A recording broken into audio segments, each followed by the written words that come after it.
Welcome to Analysis. My name is Donné Petrushka, and Christie Desfontaine is joining me today, and we have a lot to talk about.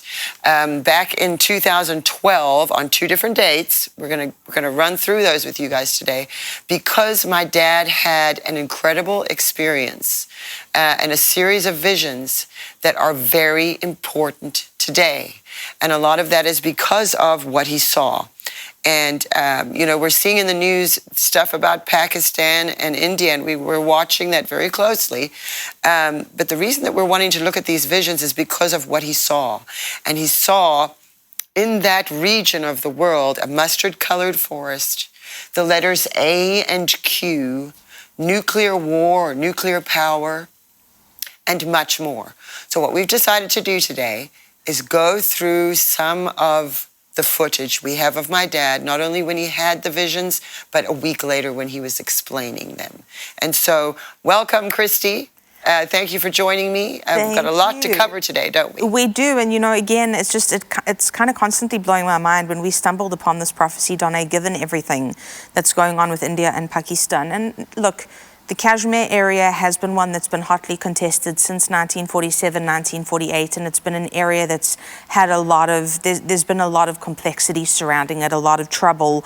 But just what your dad saw with the way that it's aligning with what's going on in the news currently, it's just something that constantly, it genuinely blows my mind. And it gives us hope. That's the thing to hold on to always, is that in the midst of all of this, we are given hope through what Kim saw, because God was showing him the future back then. And even though he's not here right now, we are. And it was for a time such as this, a time that we are in right now. And I know we've got a news clip that we want to play, Donné, and then we're going to go into some of these crazy moments with your dad. But just given all the chaos and all the different events that have been going on in the last couple of weeks, I do think that this is incredibly powerful and relevant to see what it is that God showed him. But I know before we do that, we're going to jump straight into this news clip to give you the latest update of what's happening specifically regarding India and Pakistan. So let's go to that now.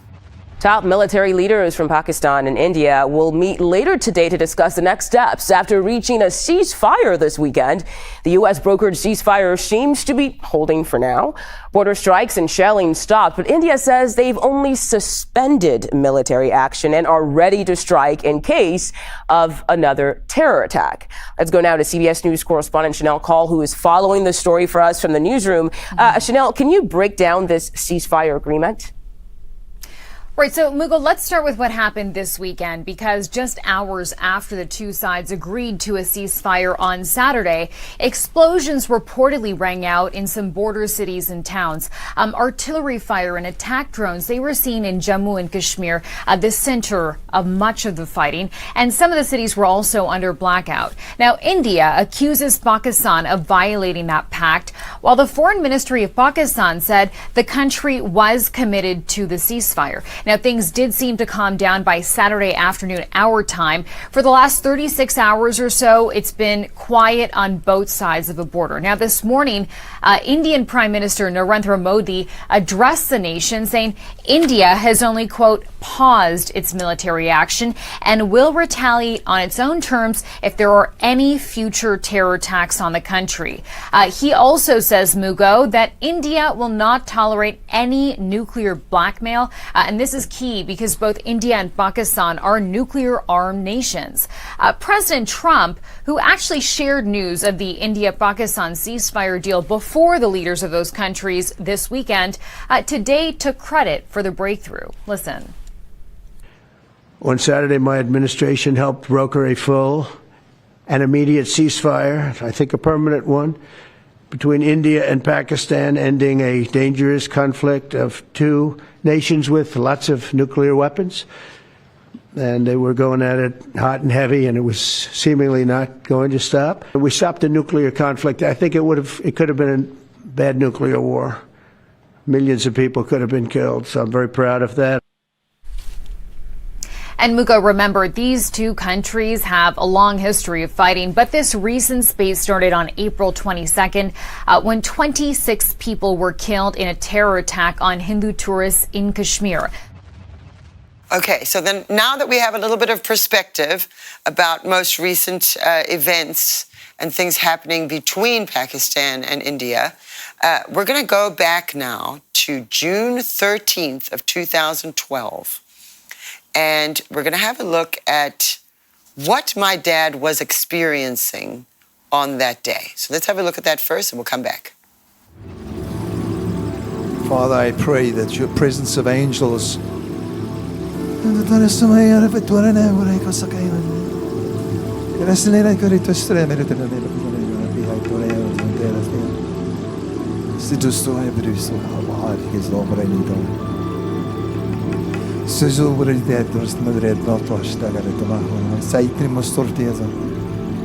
It's a conversation that is happening.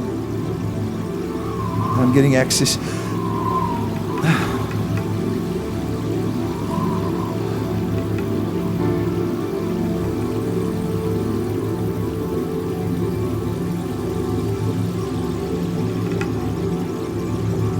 The hidden swords, the hidden spears, the hidden instruments to do damage,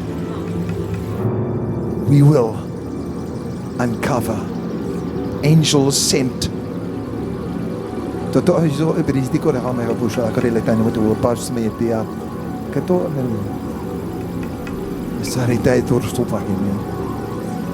are tongues of angels. But I'm hearing God has assigned a force to uncover weapons of destruction, mass, something new that shall be old soon, like the enemy has. Oh, Israel, Israel, shall I call upon you again?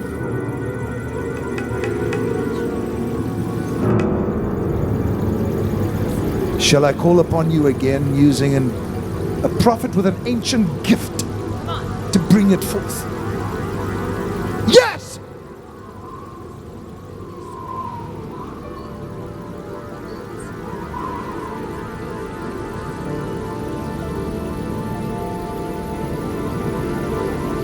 They look in the wrong country. They're looking to the place that is obvious. That's what they're saying. They found another place, another soil, another place. It's in a forest. It looks like a forest, and it's stenches of wickedness. Speak, Spirit of God. Do not hold your peace. Do not hold your voice.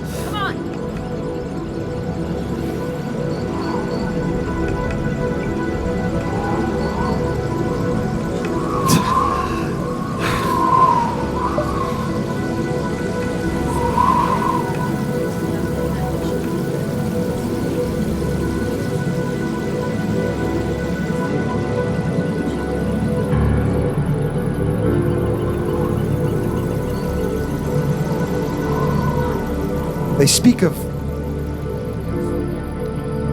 joyful things too. They speak of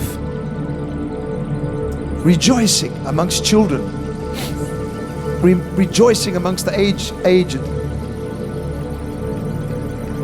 They speak, these angels of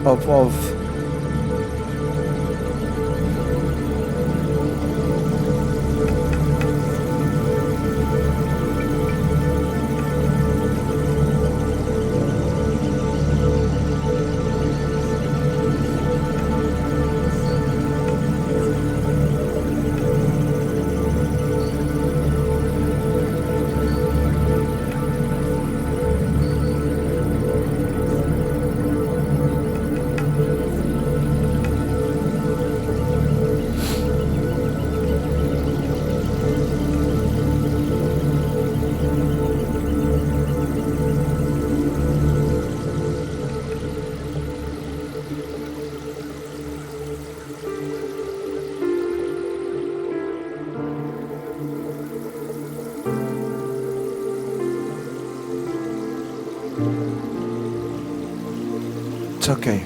It's okay. It's okay. It's okay. There's no fear.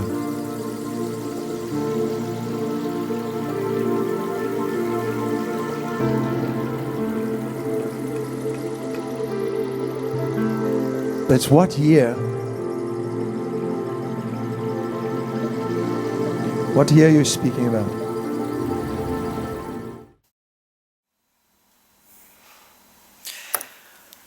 Well, first of all, what we just watched, highly unusual for my dad for something like that to happen. I know privately things happened in his garden, but for something to happen live on the air that way. And I know some of you watching right now probably remember this, if you were watching back then.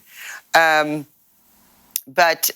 you can see he's been given a window into not just the physical, but the spiritual realm. And he's trying to understand and gather what he's seeing. And so that's why, and we're going to play this for you in a little bit, he comes back a week later to sort of explain, once he'd had time to really pray about it and think about what he'd experienced there. But this was just the raw footage of him having the vision, and he's hearing the tongues of angels, and he's getting glimpses of things that really was concerning. But he does, ultimately, he's saying, it's okay, it's okay. And so, pretty intense.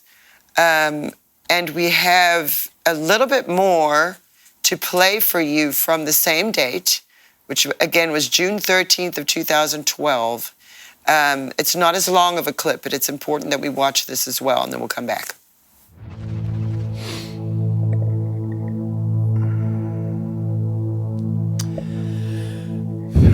It's very difficult for me because I was caught up for, I don't know, you tell me how long, I don't even know.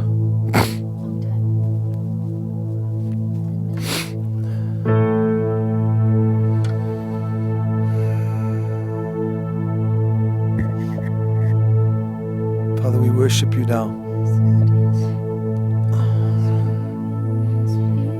We honor you, Jesus. Honor you, Jesus. Jesus. It's all I can hear them saying over and over. It's over and over. Jesus on the earth. Jesus in the children. Jesus, Jesus everywhere. Yes. Jesus everywhere. Yes, yes. Jesus in America.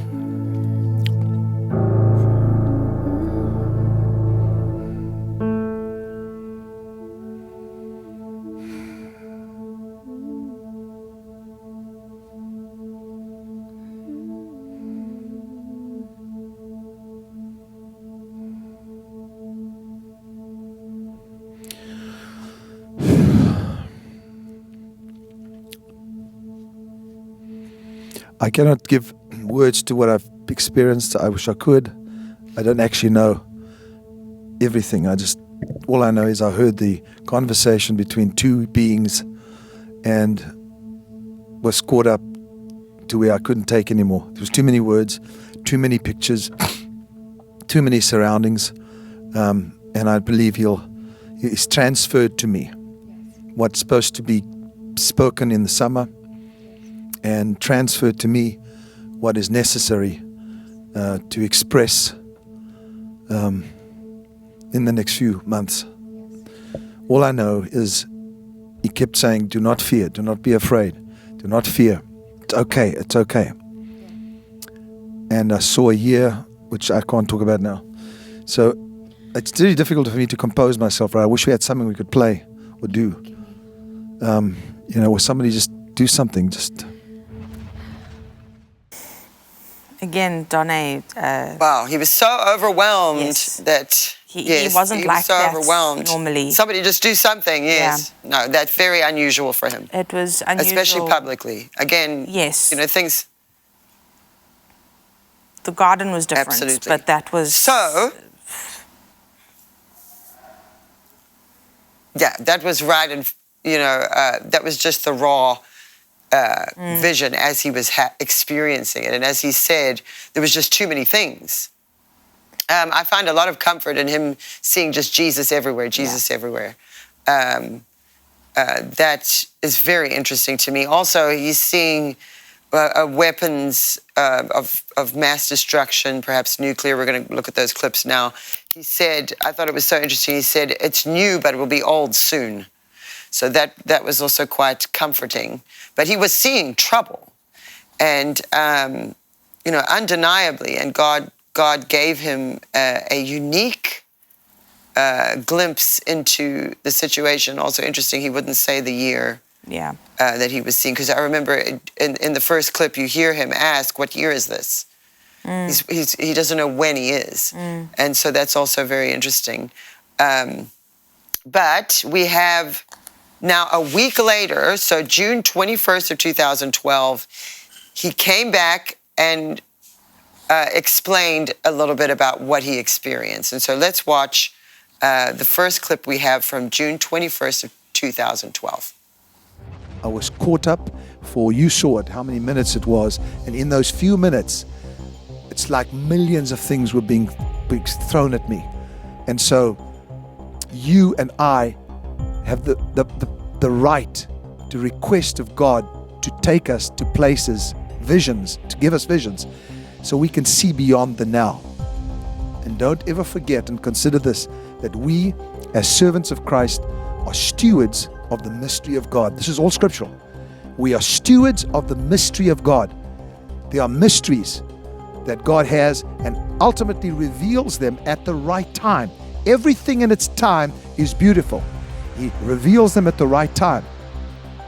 Therefore, judge nothing before the time. I'm encouraging each one of you, do not judge anything before the time until God appears to reveal the mystery. And He'll bring the light.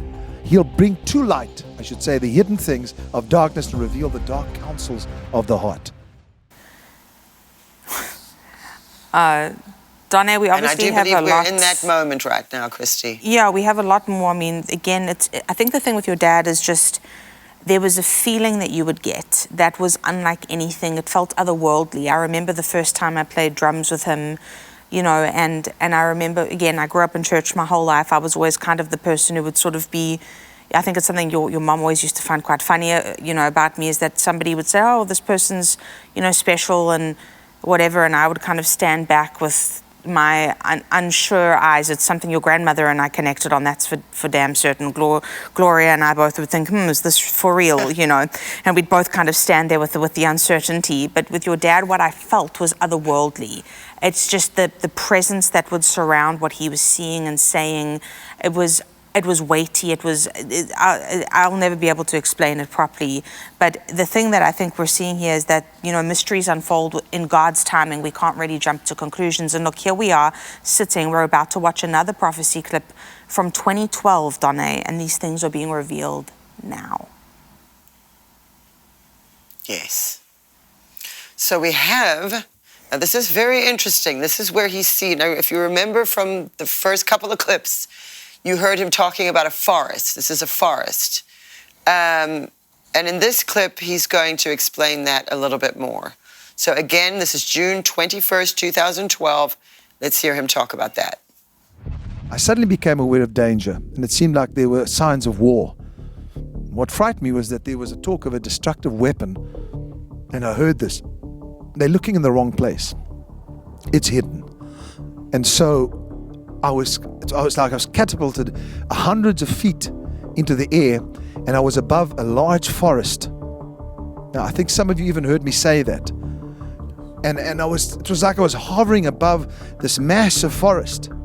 The color seemed dusty with hints of yellow and mustard.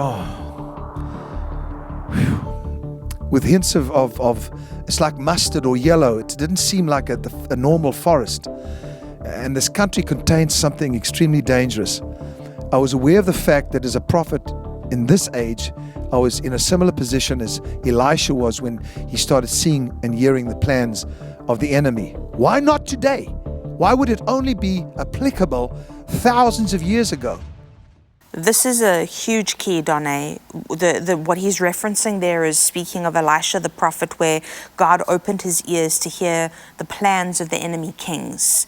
And the kings freaked out and thought they had a mole in their midst. You know, how is it that they know what our plans are? And is it this general? Is it that one? What are they doing? But it's because God was showing Elisha, these are the plans. He was letting him in on the conversation that was going on. And your dad, right there, yes, it happened, you know, whatever it was, 13 years ago. The point is that he was hearing conversations, and I do believe, and we're going to look at just a moment, the context of this, you know, what started all of it, the kind of conflict, you know, between India and Pakistan, the conflict in Kashmir, but just what it is that he's saying, it really is, it's like he's being dropped into a future location, dropped into a future time zone to hear enemy plans that were not yet known by governments. In fact, the crazy thing about your dad here is that those are enemy plans that might not yet have even been devised by the enemy themselves, but God took him to a time in the future when those plans would be devised. And so I'm going to give this back to Donné in a minute, but I just wanted to again encourage everybody for these prophetic insights. I know that they're gripping you, but they're also equipping you. And for us to be able to continue doing what we're doing, we need your support.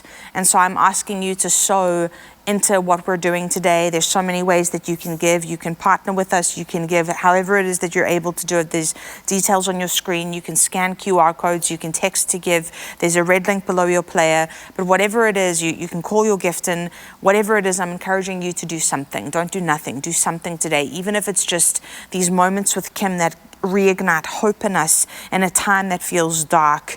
Allow yourself to just be hearing what it is that God is saying. And I'm also encouraging you, whether it's the $5 in your face offering, what Kim kept saying beforehand was, do not be afraid, do not fear, do not fear. He kept saying, it's going to be okay, it's going to be okay. Now, we wouldn't be told it's going to be okay unless we were worried that it wouldn't be, which means God saw what it is that we would all feel in these moments, and he gave us an assurance. So sow into your future, sow into the assurance that God is telling each of us, rest assured, everything is going to be okay. And so I just wanted to encourage you to do that. But Donné, I'll give it back to you now. Just what it is that your dad saw there was quite something. No, it definitely was. And, you've been bringing up, you brought up Kashmir. Yes. And the conflict with India and Pakistan. Yes. And so can you give us a little bit of context on that? You know, this is something that I think is really important, and I've been aware of it, but I've been looking into it a lot more. And really, this started back in 1947, 1948, and it's a contested area where India and Pakistan both claim Kashmir as their own. And so the problem now is that no longer is it, and when I say just soldiers on a front line fighting, I'm not at all taking away from the fact that lives are lost that way. But the problem now is that for the first time, really, since this conflict started, really around the same time that Israel became a nation again, we're now talking about two nations that are nuclear. That changes the playing field of the whole world. When you're talking about a conflict like this where there's a nuclear power attached, not just one, but now two, and all the alliances that kind of link around there. But, Donné, there is actually a news clip that I'd like to play now, just because I think they're able to sort of explain that. And then really what ignited this was a couple of weeks ago, there was an attack on Hindus by Muslims, and that's really what reignited all of this. But let's go to the news clip first about Pakistan and India being on the brink of war. The outpouring of raw pain at a funeral for one of the 26 victims of the terror attack hasn't faded. The target of last week's violence, tourists visiting the disputed Kashmir region. The deadliest militant attack on civilians in 2 decades triggered a security crackdown in Indian-controlled Kashmir, with hundreds arrested. And police warnings for residents to stay away from militant groups. The violence has sent 2 nuclear powers hurtling towards the brink of war. Sworn enemies India and Pakistan both claim Kashmir in its entirety, but only control parts of it. India's government blames Pakistan for having what New Delhi calls linkages to the attack, a charge Islamabad denies. This key border crossing between the two countries is now shut, the airspace above closed. And India has suspended a crucial river waters sharing treaty that Pakistan downstream relies on. A move Pakistani officials are not taking lightly, as they warn India is preparing for military action very soon. Any attempt to stop or divert the flow of water belonging to Pakistan, as per the Indus Water Treaty, will be considered as an act of war. Now here we see, Donné, what was said there is that we're talking about two powers that are nuclear, and this is not a short conflict. This is a conflict that stretches back decades. But what occurred was this terrorist attack on tourists. It was a bunch of Hindu people that were attacked and targeted. And, you know, that obviously all on its own. There's something else here that we've got to play for you, which is a clip of Kashmir. And I want you to remember what Kim said about this mustard yellow kind of forest that he saw, that he was taken to. So this is really mind-blowing for me. Let's go to this clip now of the mustard fields of Kashmir. The golden mustard fields in South Kashmir's Pampore area have become a huge attraction for the tourists visiting the Kashmir Valley. Hundreds of tourists are stopping on the national highway to visit these fields. Most of these tourists are trying to recreate scenes from iconic Bollywood blockbusters. The government of Jammu and Kashmir is working hard to add more and more tourist attractions for the visitors coming to the Kashmir Valley. It's not only the tulip garden, but the mustard fields of Kashmir Valley are also attracting a huge number of tourists in the Kashmir Valley. The government has worked to grow more mustard this year across the Kashmir Valley so as to attract more tourists and also increase the production of mustard oil. Hey, your dad talking about a mustard forest, this mustard, the dust even.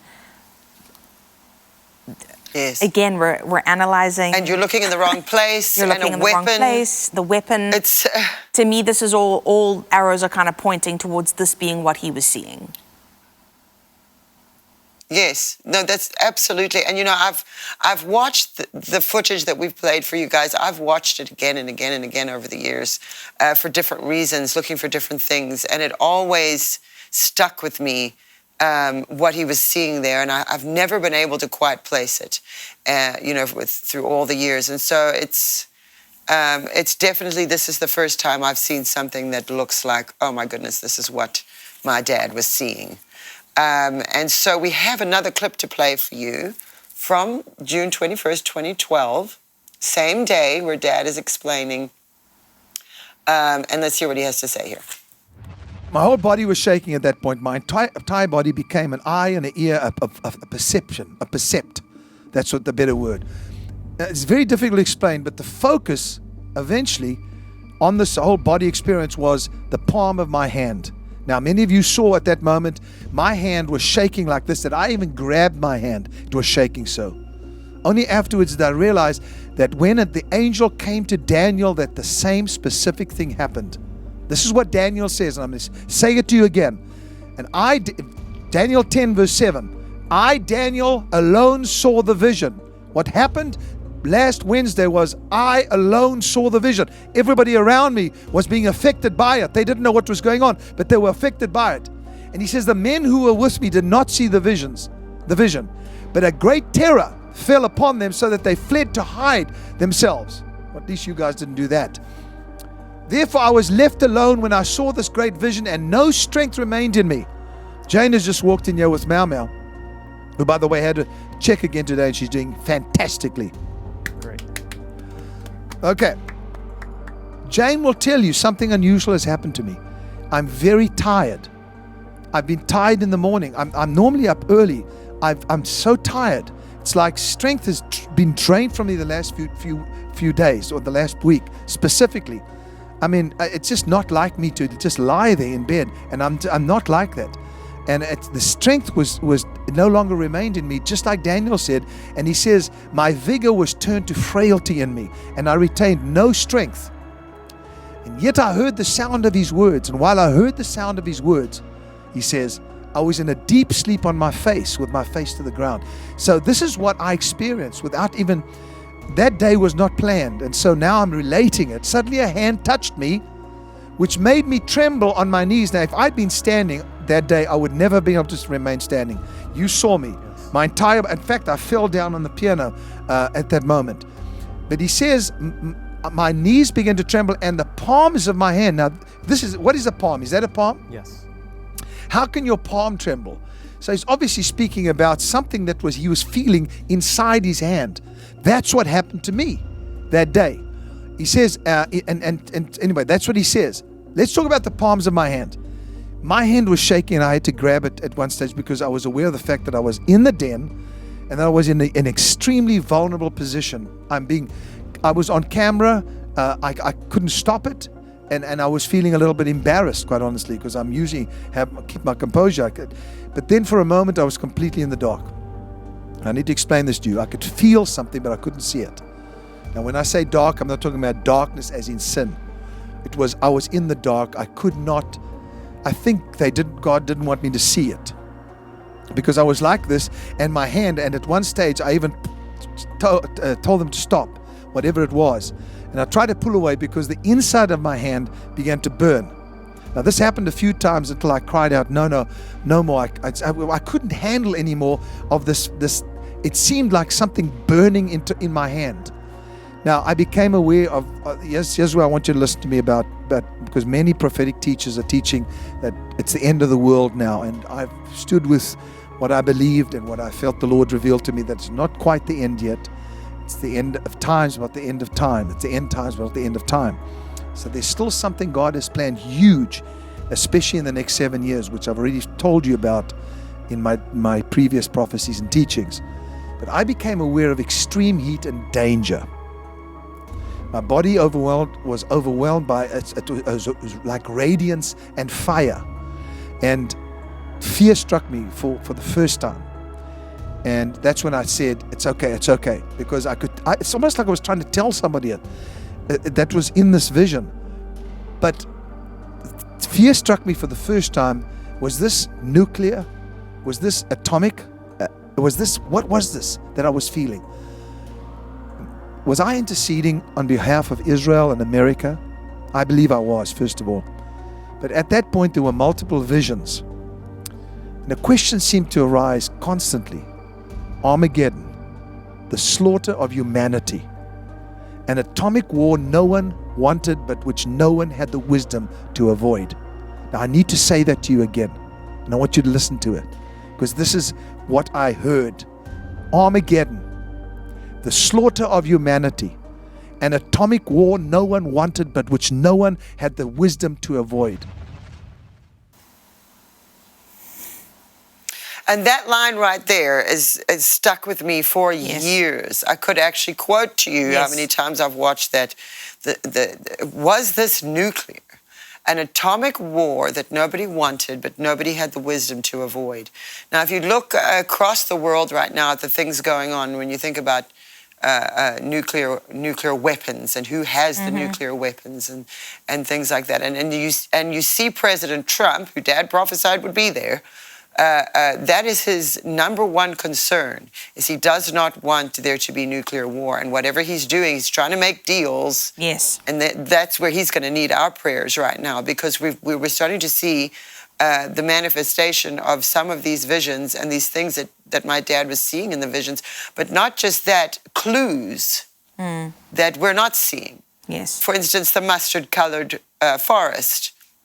And so if we look at this next clip that we have, also from the same day, June 21st, 2012, there's some more clues in here that actually confused me before, because I looked at this prophecy during Trump's first term.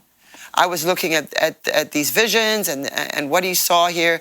And when he saw the letters A and Q, at that time, the whole Q movement was going on. And I was wondering at the time if he was seeing something about Q, because he saw the letter Q. And some people wrote to me at the time and said, I don't know if that's what it is, I'm not sure. And I, of course, wasn't sure either. I shared it as a question.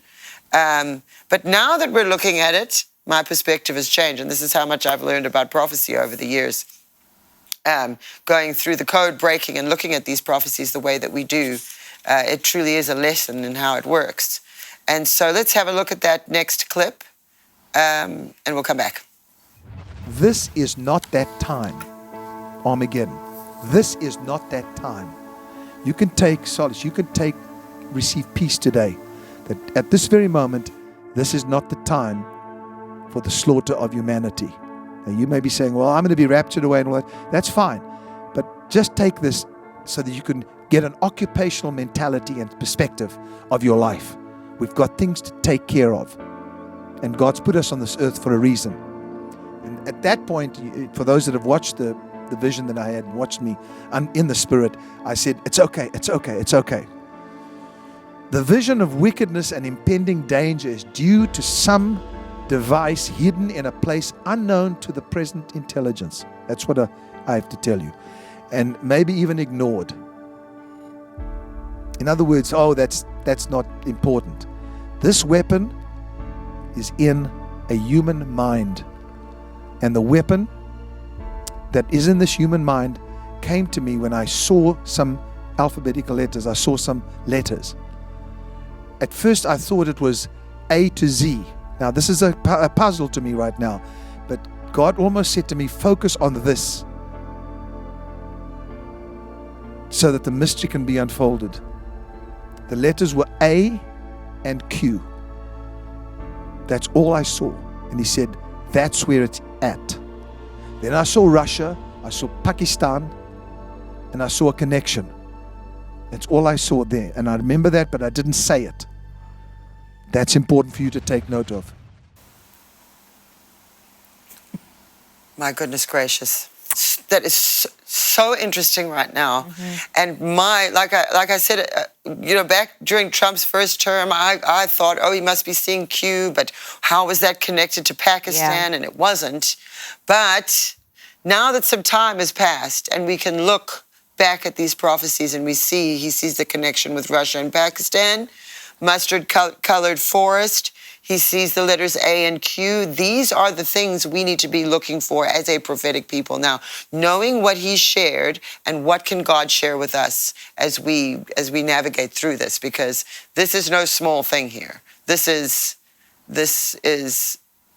you're getting this prophetically, even though my dad's not here, you watching right now, and all of us here at the House of Destiny, we have this information, and this is why we feel so responsible to share this and to keep this ministry going and keep sharing these prophecies because of things like this.